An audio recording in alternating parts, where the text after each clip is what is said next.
My name is Giancarlo Faustini. I was born in Chieti, a provincial city in the Abruzzo region. Chieti is a city rich in culture and history. Its ancient name, Teate, dates back to pre-Roman times. The city is a reflection of its past splendor, perched up on top of a hill with its narrow streets, stone buildings, the majestic sight of the Apennine Mountains, and beautiful architecture. I carry these images in my mind forever.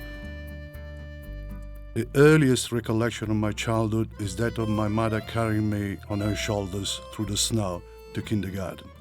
I began school where I met the most important person in my childhood, Il Maestro Armani. Growing up without a father in those early years was not easy. Il Maestro Armani was the role model who helped more than most in shaping my character, beliefs, and self-esteem. After 2 years of high school, to help ends meet, I decided to go to work. I began my working life as a house painter. Work meant a lot to me, even at the age of 13, to be able to help relieve the heavy burden my mother carried. In early '64, my maternal grandmother died. This sad event brought back to Italy my auntie Lucia, who had migrated to Australia in 1955. This was the beginning of my longing to migrate to Australia. In early December '64, my mother and I boarded a ship in Naples. The ship, the Sydney, left the docks very slowly, and I remember watching the lights of Naples gradually disappear. I could not keep the tears back.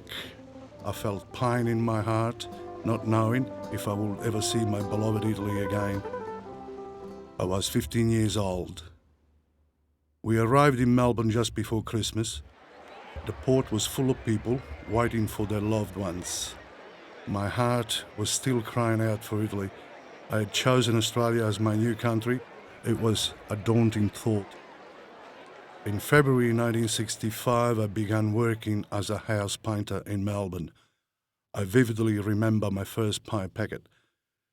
My work gave me the opportunity to mix with native Australians. Being young, the language barrier was easier to overcome. On my 18th birthday, the Vietnam War and conscription ballot arrived. I had a hard and vital decision to make. In the end, I decided that if I wanted to live in Australia, then I had no choice but to register for the ballot. The ballot for the month of February missed my birth date. The following years were great years, working, travelling this magnificent country and buying a house just after my 21st birthday. In 1975, I ran into a friend whom I had not seen for quite a while.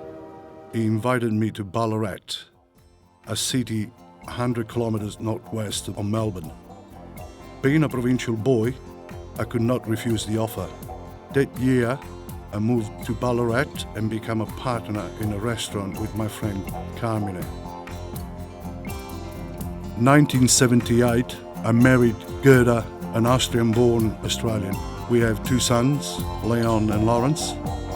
I became a proud Australian citizen in 1980 and have never regretted my decision to move to Ballarat, the centre of the Australian gold rush of the 1850s. It is a city full of history. One of the more prominent arrivals was the Italian Raffaello Carboni. Carboni participated in the rebellion against the government. He wrote a book that is now a classic. Carboni has his own place in Australian history, alongside pioneers and prime ministers.